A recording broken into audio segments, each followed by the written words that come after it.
ગીર સોમનાથ જિલ્લામાં જે અસામાજિક ગુંડા તત્વો વિરુદ્ધ યાદી બનાવેલી છે, કુલ 135 જણાની યાદી છે અને તમામ વિરુદ્ધ છેલ્લા 3-4 દિવસથી ઝુંબેશ ચાલી રહી છે.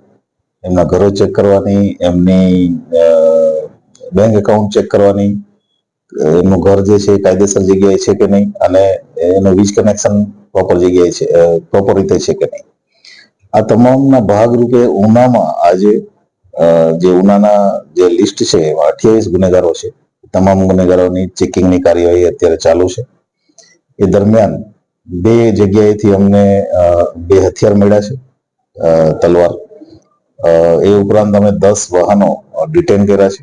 આજે આરોપીઓના અથવા એમના સગા સંબંધીના છે અને 3 જગ્યાએ જે વીજ કનેક્શન ગેરકાયદેસર લાગતા એનો વિદ્યુત ના કર્મચારીઓ, પીજીવીસીએલ ના અધિકારીઓ સાથે રાખી અને એમને દંડ અને એનો કેસ પણ કરાવ્યો છે.